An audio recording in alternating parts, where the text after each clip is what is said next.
Well, we're here with Danny Chu in Pittsburgh, Pennsylvania again to give his insight into the race across America. Hey, Danny, I just saw Christoph Strasser finish using Facebook Live. Did you see it?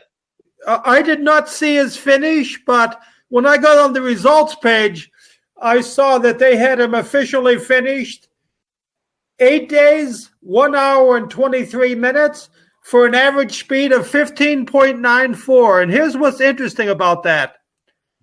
Even though he did not break 8 days this year, because the route is so much longer this year than the first time he broke the record in 2013, he still got his second fastest RAAM ever this year, even though he did not get under 8 days. Isn't that an interesting statistic?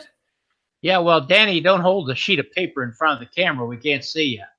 The other thing I find real interesting with Strasser is if you take all the average speeds for his 6 finishes together and then, divide by 6 and get the average, his average finishing speed for when Christoph Strasser finishes RAAM is an amazing 15.51 miles an hour, which is still more than that old milestone that Pete Series had for 27 years at 15.4, remember? Okay, what else do you see, Danny? Okay, since we're still on the solo race, let's go with the solo women's leader, Nicole. All right. I noticed that it took her 7.5 hours to ride 52 miles between the Oxford and Blanchester time stations.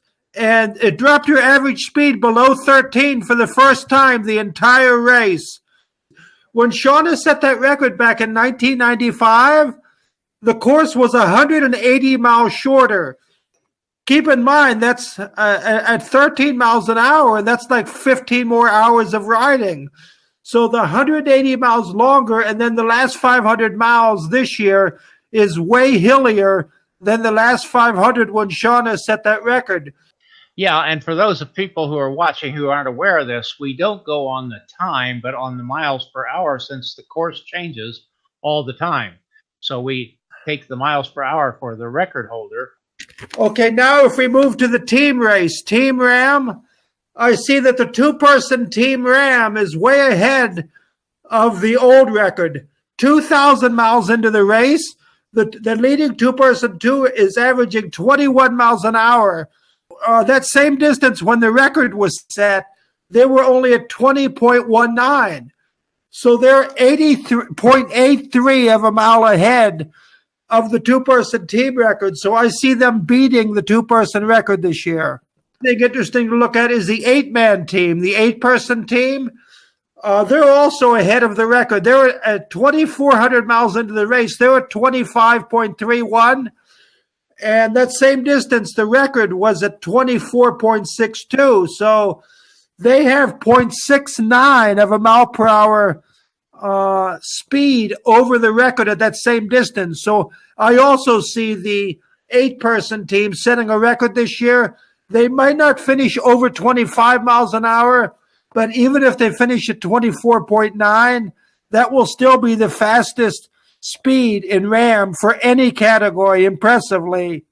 And Sean is about right on par with when she finished 2 years ago, but Kathy Wallace is somewhat off the pace when she finished in 2011 now at that same distance, in Missouri. That's correct. Hey, Danny. Yeah. Good to talk to you again. Greatly.